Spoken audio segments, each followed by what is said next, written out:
So this is post for bag. We had brought back a lot of new cool goodies. So one thing that was awesome at the convention was my bling bar. So I'll show you guys pictures. Look at how awesome it was. So I had this idea, since we love bling so much, to just set up this table in our vendor's room that allowed people to pick and choose all different types of bling. Because my great friend Karen, as you're going to see in her video that I'm going to mix with this one, that she taught me how to combine gems and combine bling to make custom pieces like this one. This is kind of my snowflake gem, and this one that you can wear all different kinds of ways. So she taught me this method of kind of combining them up together. So I'm going to let her explain it, and I'm also going to explain and then do a design on my beautiful Leah rocking her new hair. Hi, my name is Karen and welcome to Bling and Things. Today I'm going to teach you how to make acrylic gem clusters. These have been widely talked about on the forums, and so I'm making a little video to give you some tips and tricks as to how I do it. They've been a real boon to my business, and I hope they'll work great for yours too. So to start with, you're going to need some grid paper. This is just 1/4 inch grid paper. You can find it anywhere. It's cut to size to fit inside one of these page protectors. So it's going to slip inside, and when it does slip inside, this is what you're going to build your gems on. You're going to build them right on here, and this is where they'll live until you're ready to use them. The other things you're going to need is flat back gems, all kinds of gems, anything you can find. I particularly love these clear ones because they take on the color of the paint that's around them. I use these little seed beads an awful lot to fill in gaps and holes between the circles of the flat beads, and it really adds just the right finishing touch for them. I also use all kinds of shapes. You can use hearts or anything you like. I find these at the dollar store all the time, and they're great bags because they're full of the perfect colors that we all like to use. Sparkly is the best, of course. We're all like bling fanatics, so bling, bling, bling. Anytime you can find any that are really sparkly, these are great. Even the black ones, you wouldn't think to put black on a child, but when you do a design with black line work, it works out really great. The other thing you're going to need is you're going to need a bamboo skewer or some toothpicks, a wet cloth, and a hard working surface, a hard flat working surface. So now the next thing you're going to need is silicone, and the discussion around silicone is a big one, and this is, what I found out. You cannot use silicone that you buy in a hardware store. You have to buy silicone that you buy in either a pet store or in a medical supply store. The stuff that's in the hardware store is meant for commercial, residential use. It's meant to withstand mold and mildew, and so it's full of algicides and fungicides, and it's absolutely not a good product for the kids. So you want to make sure that the only silicone you use doesn't have any of those types of chemicals in them and becomes inert when it's finished. So finished curing, that is.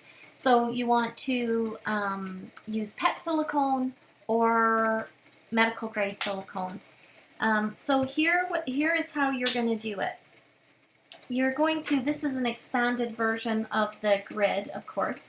So you're going to take a little little bit of glue or silicone and add it right down the center here, from the middle of this gem to the middle of this gem, and same here from middle to middle.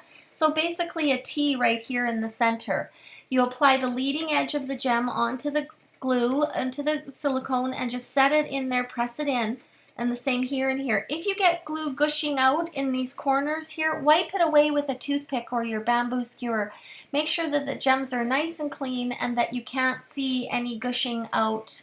So all of the gems that you see here on the top are made with this design in mind, the same. Doesn't matter if you use chevrons or squares or teardrops or big round ones, or right down to the little ones for the babies here.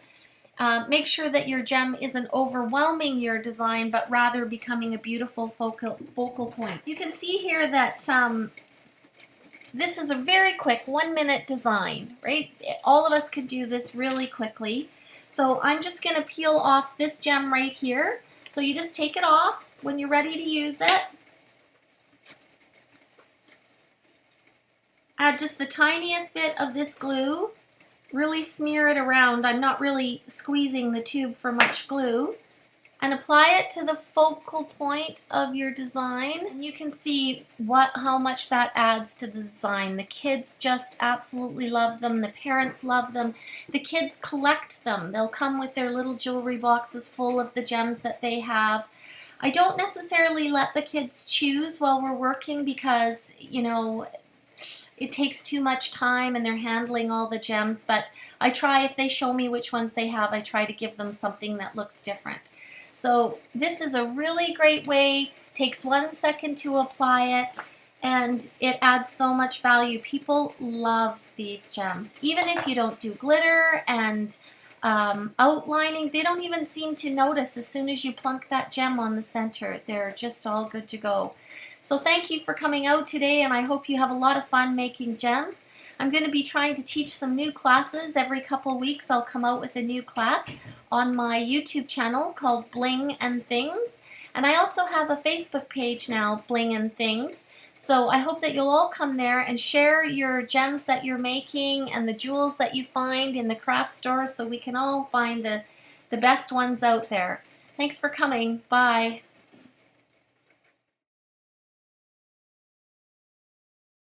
So in order to make your own super awesome bling, you're going to need a few things. You're going to need some cool different bling pieces of all different sizes. You want to make sure that you have round shapes, that you have, the shapes that kids like, hearts.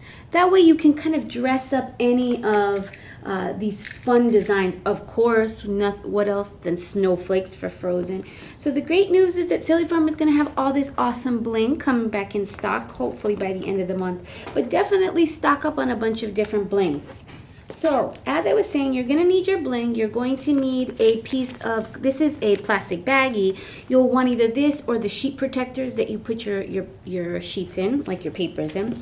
And then this is the most important thing. This is the silicone that I use, okay?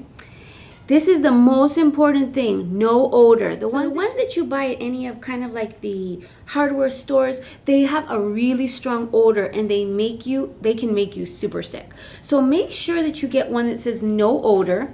That's the first thing. The second thing is you never, ever, ever want to apply silicone to the skin. As if you apply it directly to the skin, two things are going to happen. It's not going to work, but the second thing is that it's very irritating if it's in its original form, gets near their eyes.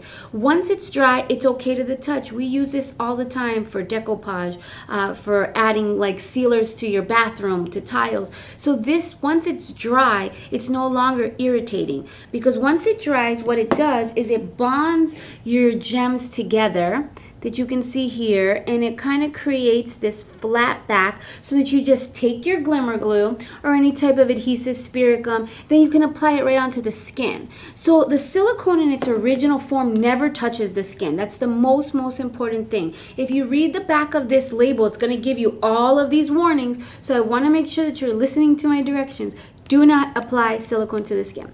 The other important thing to know about silicone is that it takes a full night to dry. So what I like to do is I like to make a whole sheet of gems for the weekend, knowing what parties I have, and then I let it dry overnight. That way they're ready. Once they dry, they basically are sticking on your paper like this, and then you just peel them right off.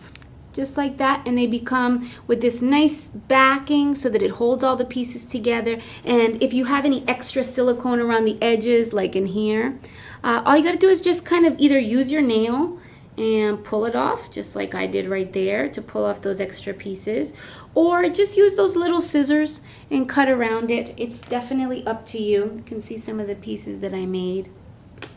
This one I just love too. I'm a big Hearts and Purple fan. So I'm going to show you really quickly how to do it. So what I'm going to do is I'm going to take my silicone and I'm just going to squeeze a little drop on my plastic baggie. Not a whole lot, just kind of like a little dab. Then I take like an old brush that I don't use anymore, and I just am going to kind of spread it out in the direction in which I want to place my gems. So you see this kind of like little Y shape, this Y shape that I created. So I just kind of spread it out just like that. So you see that shape? Now I'm going to place my gems on it. I'll take this little red kind of stone and I'll place it in the thickest part down here, just like that. Bless you. Thank you. Then I can take, I love this red heart stone, and then I will just kind of stick it right on the top, making sure that there is silicone behind it. Then I have these gems too, these little triangle kind of diamonds. So I'll just take them, and so I placed my little diamonds on both sides so that it will kind of hold itself together. Then what you want to do is just take your brush again and just kind of like clear off the extra silicone around it. You see what I'm doing? Just kind of like cleaning off any, that'll eliminate some of the cutting that you're going to have to do when you're all done. So don't waste that silicone that's on your brush. Just go ahead and brush it back on your paper, and that way you can reuse it. So I'll make another shape. This time I made kind of like a cross shape right in there, if you can see it. And again, you want to make sure that there's enough silicone that is going to bind them all together, because that's why you're making these gems, because you want to take one gem and make it bigger, make it more impressive. So then I just took those hearts and I added 2 more little stones around them to make a little nice centerpiece. That way you can kind of do it either way. You can either do it up or down.